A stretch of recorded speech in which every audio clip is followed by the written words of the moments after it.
in. And we've already seen like 6 or 7 bunny rabbits. I'll tap that.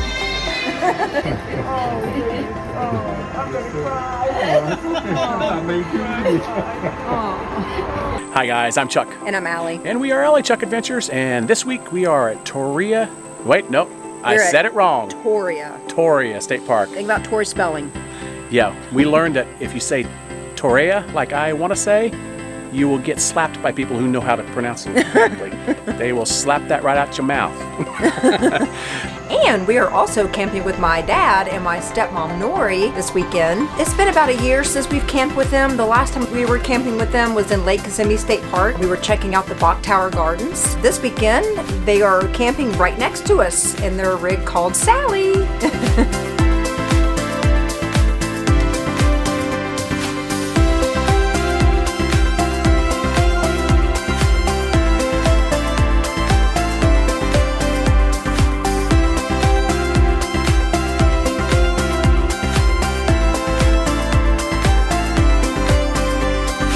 So we worked all day Friday, and by the time we hit the road, it was about 2 o'clock in the afternoon. So we didn't get here until like 8 p.m. that night. We actually waited a little too long to call the state park and get the gate code for a late check-in.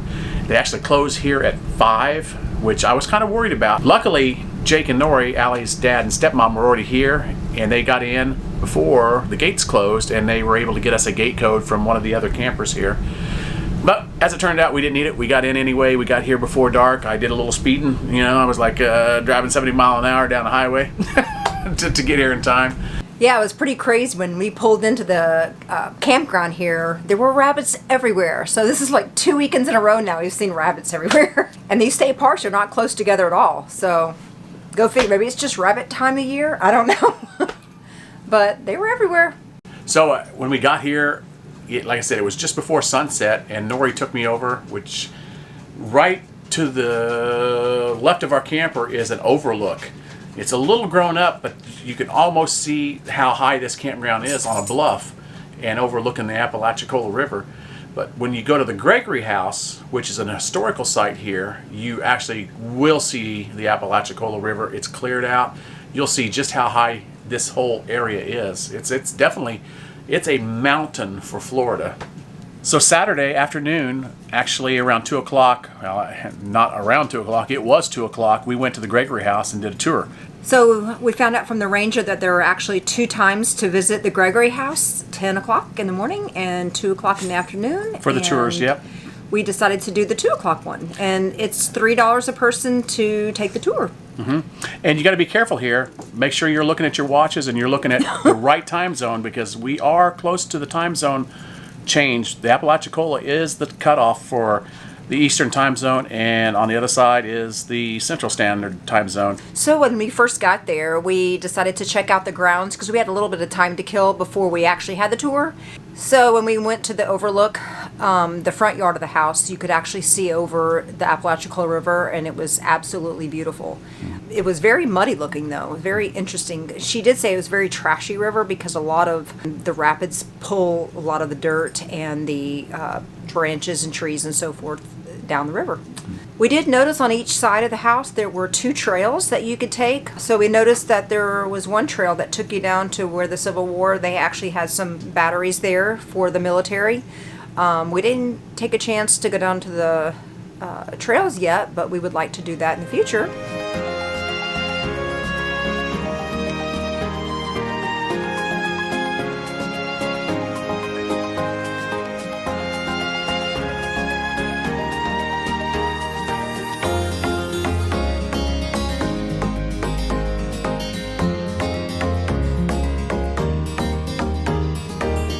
So the park ranger who gave us the tour, also we met earlier in the day when we were down checking out the Gregory House and just seeing where it was in conjunction with the campground here.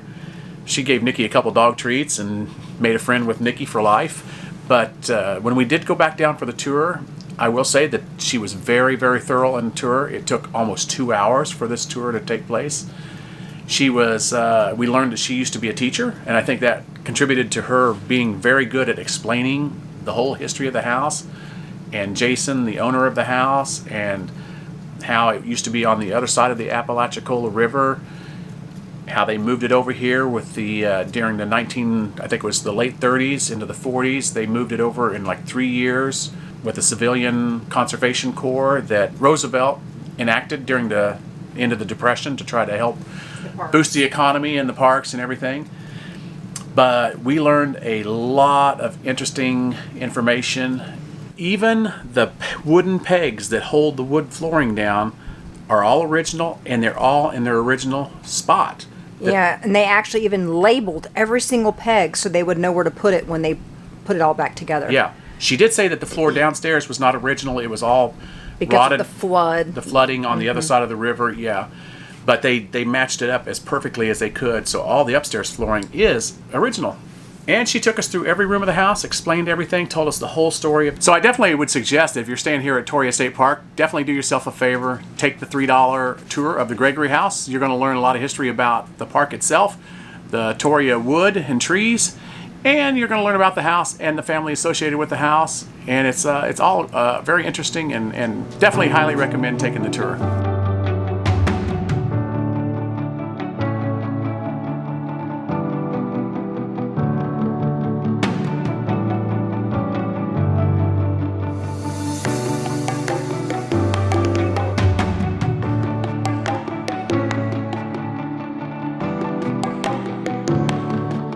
So on Sunday, we decided to take a little drive down to Apalachicola, a little day trip. It was about it was a little over an hour drive.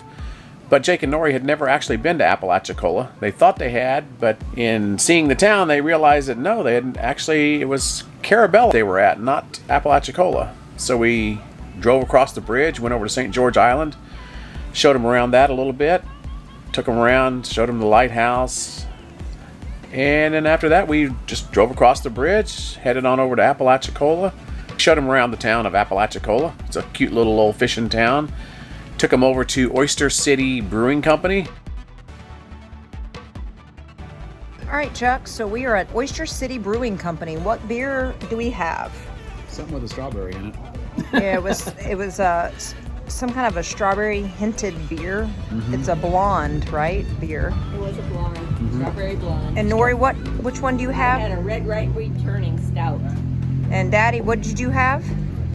Millennium Mollusk, and it comes with 4 raw oysters in the bottle. Well, it did. It was. It had little bits of oyster in it, right?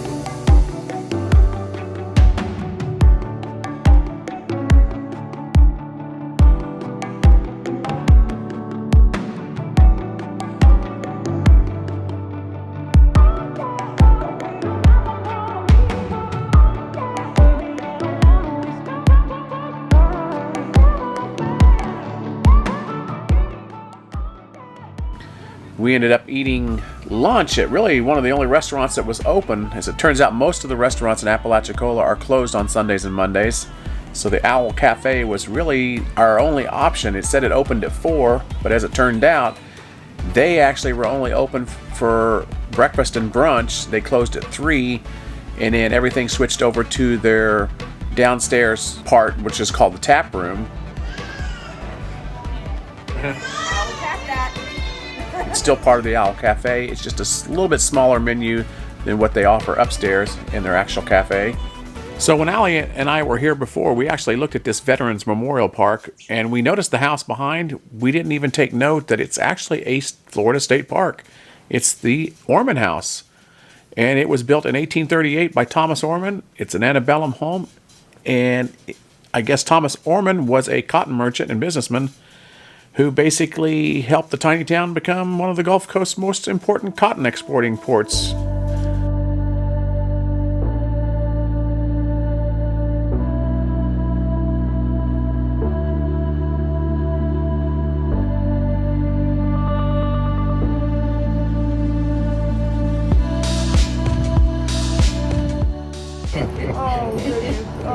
I'm gonna cry. I made you. I don't remember how old I was, but I was a little girl. You're just a little girl now, compared to me.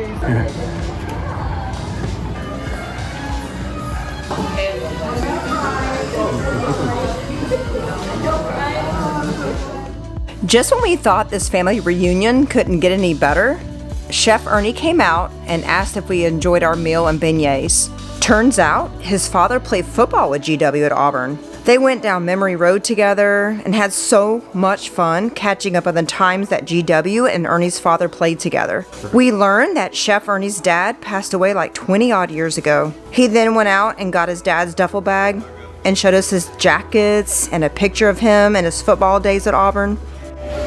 First of all, this is my dad. It literally brought tears to my eyes. I was so happy. So after having dinner at Café Nola, we decided to take a little tour of the Hotel de Funiac, which is actually connected to the cafe. It was a beautiful hotel lobby, and we saw some really pretty art and interesting photos on the walls. We learned that this is actually a haunted hotel, and we learned that room 8 is supposed to be the most haunted of them all. And we heard that it's always booked, I guess because there's a lot of people that love to seek out ghostly haunted hotels.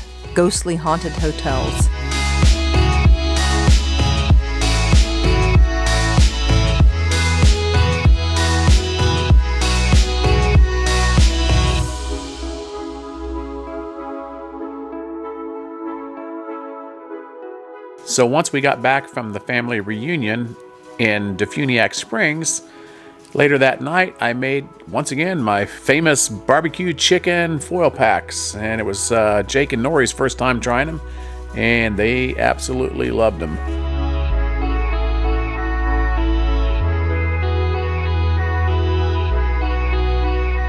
So now for a little tour of the campground.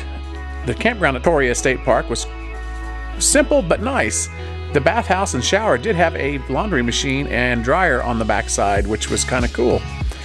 The sites were fairly close together and sandy, but since Hurricane Michael did do a lot of damage here that we heard in the past, the trees are starting to grow back up, and our site was quite shaded actually at site 21. Most of the sites you could probably fit a big rig in. There was a few sites that were a little maybe tight for some of the bigger rigs, but all in all pretty big. They did have one cabin. They had a couple yurts that we saw. And they did have that overlook in the campground looking over the bluff down towards the Apalachicola River. Although with all the foliage right now, you really couldn't see the river.